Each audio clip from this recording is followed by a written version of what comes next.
Okay, if you're going to try to follow along, this is the S10 camper with the diesel swap. Making a little bit of progress. So in the engine bay, I've got the exhaust manufactured. It's simple stuff from Canadian Tire, which is just like any other auto parts supply store. And I used the flange that I had for it, welded it all up. There's a flex joint at the bottom of that pipe. So you can see again the alternator's in position. On these Mercedes engines, a regular Delco alternator fits quite nice. You just have to use a few washers to shim it out to get the pulley in the right spot. Otherwise you can use the existing cast aluminum mount, and all you need is something that would be similar to what you'd have on a tractor, just a slide. Again, there's not a lot of space in here, but I've got enough. Got a good solid inch of clearance between the rad. I think that's plenty. You can see the rad hoses. What I've been doing is I collected some rad hoses off some old cars and just found the elbows that I need. And of course the bottom, I have this elbow here. It goes down. I just drop the pipe down below the rad.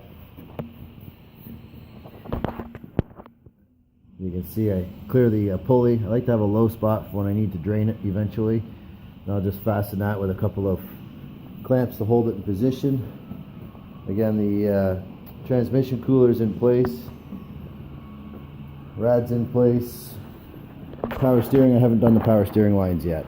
I'm going to use the Mercedes power steering pump, and I'm going to adapt the lines from the GM pump simply because this is adjustable on this motor without any trouble. The oil lines, that's a whole other situation. The Mercedes engines have a great big filter housing that goes in the back. So friends at Mercedes 4x4, they have these adapter kits for remote filter, and comes with 1/2-inch pipe thread. So I bolted that on. I've put a T in there. It's really hard to see. I have a T that feeds the turbo line for the compression fitting, and a small 1/8 line comes off to read the mechanical oil pressure gauge. Simple stuff from any tractor supply store, any hydraulic store, whatever. And I just had up a couple of lines made. I use hydraulic lines so it would be resistant to the oil. Didn't need the pressure. They're a little expensive, but it's the way to do it. This is the remote filter kit, and these are simple swivels. The line goes in. It's a regular PH8A filter. You can get that anywhere. Nice and simple. I wanted it up high so when I go to change the oil I don't have to crawl around on the ground, because this camper sits low. Again, it's the S10 camper. Not a lot of clearance underneath. The coolant lines for the engine were pretty simple. The ones for the heater core inside the cab are a little different.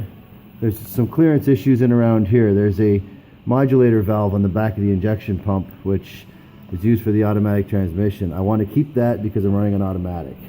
So this is one of the original Mercedes lines off the engine. Had a nice little elbow in it.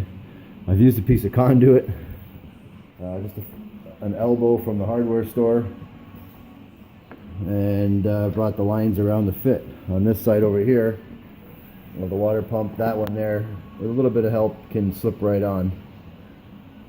Next step is going to be the transmission cooler lines, and we're going to get this thing primed up with some oil, put the starter back in, and see if we can't get it to crank over and make some oil pressure.